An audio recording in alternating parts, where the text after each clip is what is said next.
All right, hello everyone. Welcome to the fifth episode now of Brew Talk with Mr. Beer. My name is Robert Lewis. I'm your host for today's show. Like every week, we film live on Facebook, so we appreciate those that are tuning in live or that will tune in live. Thanks for taking time out of your day to be with us.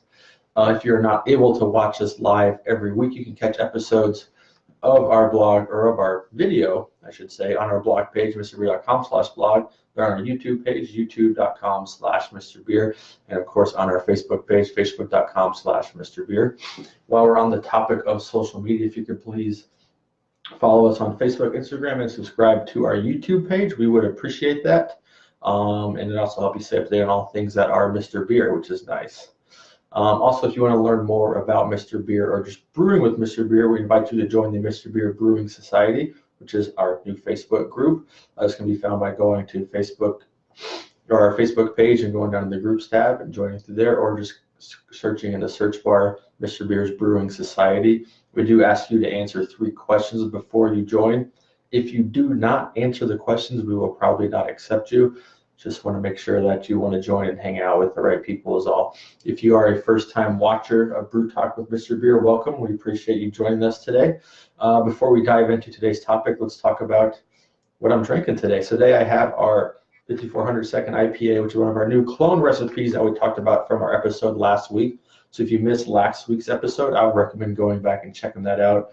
For Craft Beer Week, we did all kinds of cool clones of the most popular craft beers, and this is probably my favorite one. This and maybe the Day After Day IPA are probably neck and neck, as I am an IPA fan accordingly, but this thing is amazing.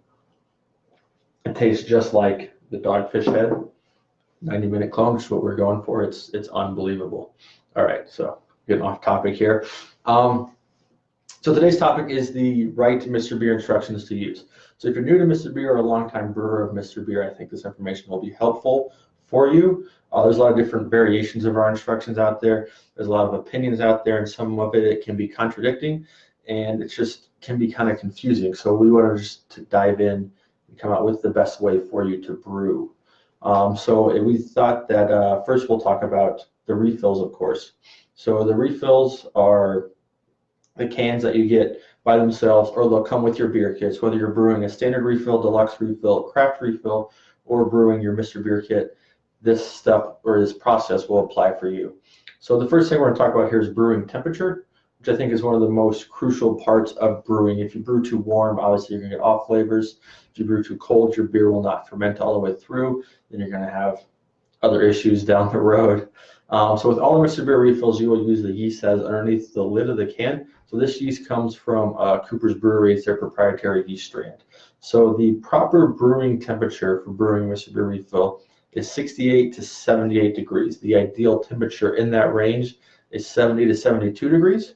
And so this yeast is designed to ferment a little faster than most yeasts, but also ferments slightly warmer. So it gives you that room for fluctuation. As you know, fermenters sitting in your house, you might be able to control the temperature in the 60s like you normally would be able to. Side note, so we used to ferment in the office here at like a standard of 65 degrees all the time. Some beers would turn out well, others would have a twang or not come out that clean, and I think people might know what I'm talking about here. So this is where we kind of reached out to the brewery and took their advice about using their yeast strain, which they use in everything, and it does ferment better warmer. So we bumped the temp up in our brew room to 70 degrees, and it kind of fluctuates between 70 and 72, and the results that we got out of that were complete night and day. We had a huge difference in the taste of the beers. Fermentation time seemed to speed up, and also it just, happy yeast makes great beer, so you can't really judge that.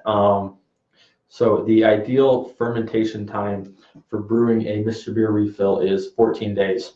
Anything longer than that is not necessary, as fermentation is complete at that point. Most of the time, fermentation is done at 10 days.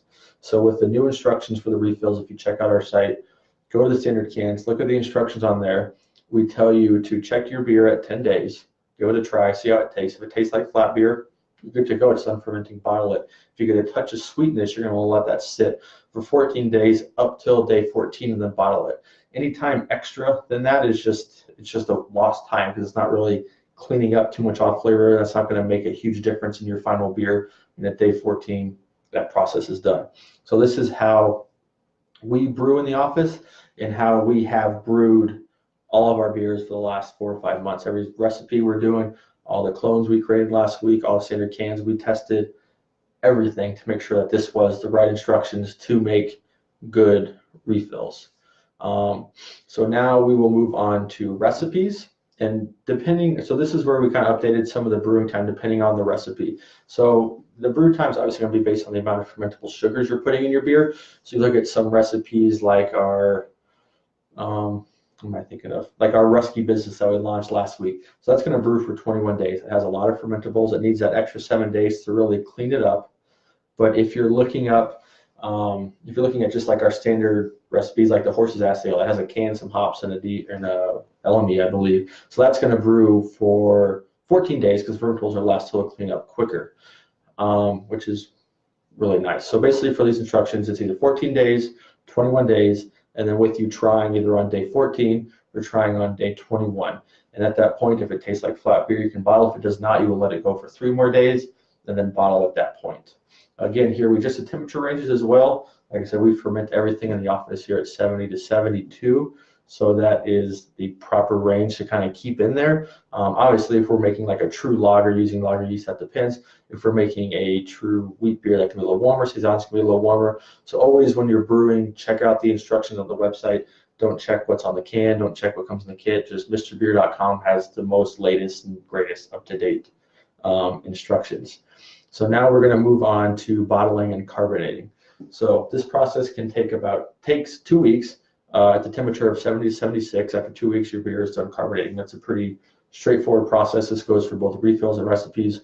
Once your beer is carbonated, it's carbonated. You can't carbonate it anymore. So now we're going to talk about the conditioning processes, which is where we made another update. This has always been a confusing topic, I think, for new brewers. The conditioning and carbonating kind of go hand in hand, which is nice. So we've separated it out to make it clearer for you and better understandable for what you can do.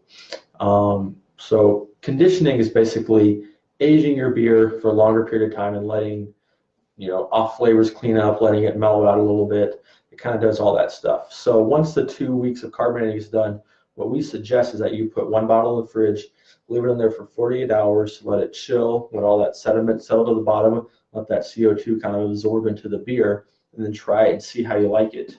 I think this is different because everyone likes different things and enjoys different tastes. Some people like their beers very young and have a lot of hop flavor and all that aroma to them, but some people like their beers aged for weeks or months and like just that smooth malty flavor that you get out of doing that for a long time. So it kind of depends on what's best for you. So let's say if you try one at 2 weeks and you don't like it, recommend that you wait another week and then try it again, wait another week and then try it again until you get the proper flavor. And after you brew a few, you'll get used to the ideal time, what you're supposed to be brewing with. All right, so so like I said, conditioning is great for cleaning up slight off flavors in your beer. And like we said, it just depends on everyone's taste. That's kind of why we put in the instructions, kind of a brewmaster's tip. So for example, we brewed, before we released the Gammon Russian Imperial Stout recipe that Zach created, we brewed it, tried it in the office. My personal preference was to drink it young at 2 to 3 weeks after bottling. Some people liked it 5 or 6 weeks after bottling better, but I like the more harsher taste. I like to get those hop flavors, like to get all that aroma and flavor out of it. The mellow, malty beers that just are kind of, malty, I guess I'll say, just aren't my forte, and I don't like to drink those. So it all just really depends on what you enjoy drinking and what is the best taste for you. We can't tell you what you enjoy, but we can set guidelines and recommendations on when the beer will be ready to taste and when you might find it the best. So if you're looking at our website, just about all the product instructions have been updated. So if you're getting ready to brew something now or ordered something to brew soon, go to the website, search the product that you ordered in the search bar, go to the instructions tab, and there you can see our updated instructions. And just to make sure that you're staying up to date. If you have any questions about this process, comment on the video. We will respond to you and make sure that we will answer all your questions. Give our customer service team an email, hop in the live chat, or just give us a phone call. We have Zach and Ashley on the phone to answer your calls about any of this process. And I'd also like to kind of add the fact that people that join our society, join our community page, that everyone has their own opinions and what they kind of think works best or what has worked best for them in the past.